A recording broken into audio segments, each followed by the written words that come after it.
To all my regulars, my schmegglers, my day ones, my sweetie pies, my sweetie poos. Come on in, back, put a smile on your face, and enjoy this reaction with your island girl, alright? So we're going to get right into this. I don't know what I'm getting myself into, so let's get into this video, alright? I'm eager and excited because this one came in highly, highly recommended. So without further ado, let's get into this video. Here we go. Star-Spangled Banner, as you've never heard it. Okay, let's see.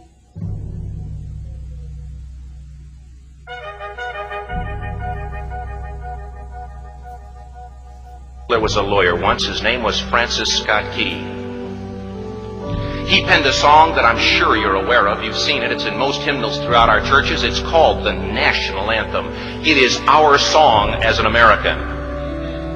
We go, however, to a ball game. We stand in our church services and we sing the words of that song, and they float over our minds and our lips, and we don't even realize what we're singing. Most of us have memorized it as a child, but we've never really thought about what it means. Let me tell you a story. Francis Scott Key was a lawyer in Baltimore. The colonies were engaged in vicious conflict with the mother country, Britain. Because of this conflict and the protractedness of it, they had accumulated prisoners on both sides. The American colonies had prisoners and the British had prisoners.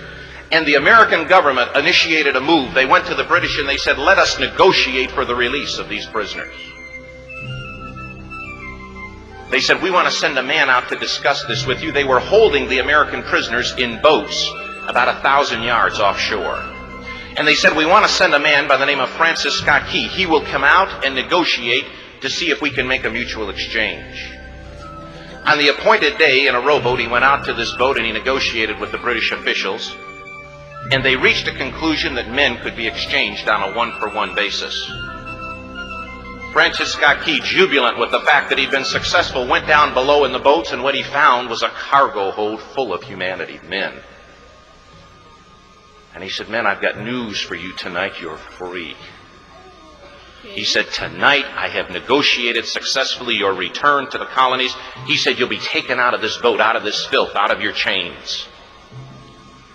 As he went back up on board to arrange for their passage to the shore, the admiral came and he said, we have a slight problem. He said, we will still honor our commitment to release these men, but it'll be merely academic after tonight. It won't matter. And Francis Scott Key said, what do you mean? He said, well, Mr. Key, he said, tonight we have laid an ultimatum upon the colonies. Your people will either capitulate and lay down the colors of that flag that you think so much of, or you see that fort right over there, Fort Henry? He said, we're going to remove it from the face of the earth. He said, how are you going to do that? What? He said, if you will, scan the horizon of the sea. And as he looked, he could see hundreds of little dots. And he said, that's the entire British war fleet. He said, all of the gunpowder, all of the armament is being called upon to demolish that fort. It will be here within striking distance in a matter of about 2.5 hours. He said, the war is over. These men would be free anyway. Is this for real, guys? I'm sincerely asking you guys this. It's my first time ever hearing anything like this. Never heard anything like this before. Are you guys serious? Oh boy, this is always something. Let's continue. He said, you can't shell that fort. He said, that's a large fort. He said, it's full of women and children. He says, it's predominantly not a military fort. He said, don't worry about it. They said, we've left them a way out. And he said, what's that? He said, do you see that flag way up on the rampart? He said, we have told them that if they will lower that flag, the shelling will stop immediately. And we'll know that they've surrendered. And you'll now be under British rule. Francis Scott Key went down below and told the men what was about to happen. And they said, how many ships? He said, hundreds. The ships got closer. Francis Scott Key went back up on top and he said, men, I'll shout down to you what's going on as we watch. as twilight began to fall, and as the haze hung over the ocean as it does at sunset, suddenly the British war fleet unleashed. He says the sound was deafening. There were so many guns that there were no reliefs. He said it was absolutely impossible to talk or hear. He said suddenly the sky, although dark, was suddenly lit. And he says from down below, all he could hear the men, the prisoners, saying was, "Tell us where the flag is.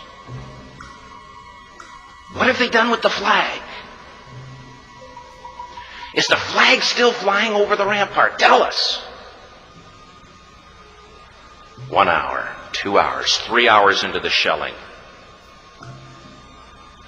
every time the bomb would explode and it would be close to the flag, they could see the flag in the illuminated red glare of that bomb, and Francis Scott Key would report down to the men below, "It's still up. It's not down." The admiral came and he said, "Your people are insane." He said, "What's the matter with them?" He said, "Don't they understand this is an impossible situation?" Francis Scott Key said he remembered what George Washington had said. He said the thing that sets the American Christian apart from all other people in the world is he will die on his feet before he'll live on his knees. The admiral said, "We have now instructed all of the guns to focus on the rampart to take that flag down." He said, "We don't understand something. Our reconnaissance tells us that that flag has been hit directly again and again and again, and yet it's still flying. We don't understand that." But he said, "Now we're about to bring every gun for the next 3 hours to bear on that point." Francis Scott Key said the barrage was unmerciful. All that he could hear was the men down below praying. The prayer, "God, keep that flag flying where we last saw it." Sunrise came. He said there was a heavy mist hanging over the land, but the rampart was tall enough. There stood the flag, completely nondescript, in shreds. The flagpole itself was at a crazy angle, but the flag was still at the top. Francis Scott Key went aboard and immediately went into Fort Henry to see what had happened. And what he'd found had happened was that that flagpole and that flag had suffered repetitious direct hits. And when it had fallen, but men, fathers, who knew what it meant for that flag to be on the ground, although knowing that all of the British guns were trained on it, walked over and held it up humanly until they died. Their bodies were removed and others took their place. Francis Scott Key said what held that flagpole in place at that unusual angle were patriots' bodies. He penned the song, "Oh, say can you see by the dawn's early light what so proudly we hailed at the twilight's last gleaming? Or the rocket's red glare, the bombs bursting in air, gave proof through the night that the flag was still there."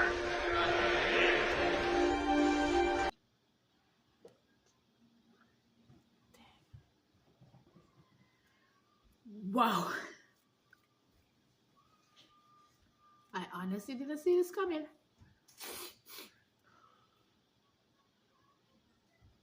I honestly didn't see this coming. Yes. Yeah. They stood there, they kept it high. Wow.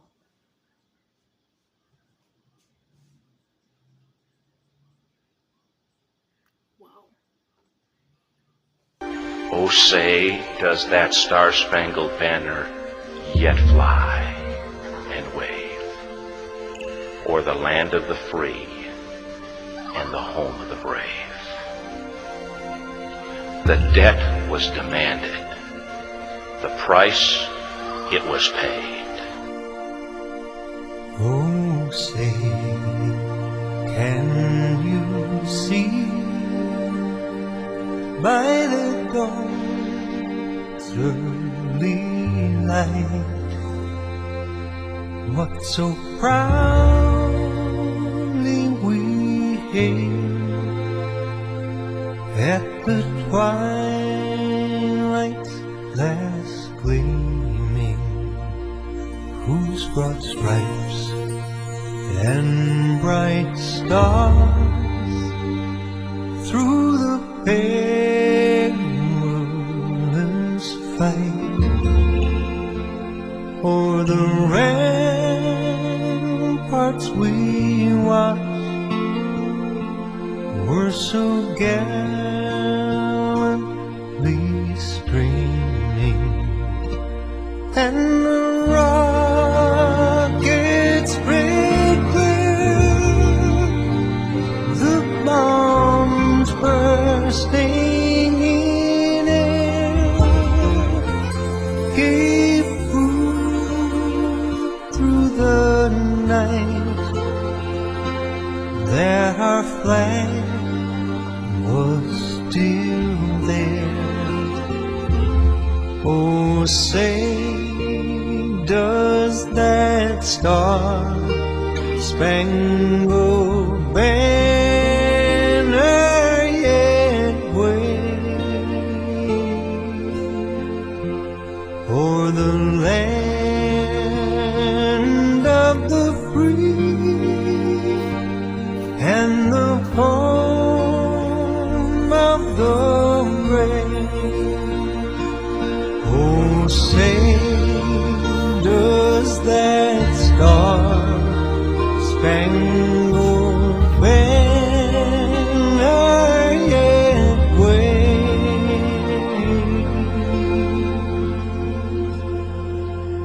o'er the land of the free and the home of the brave?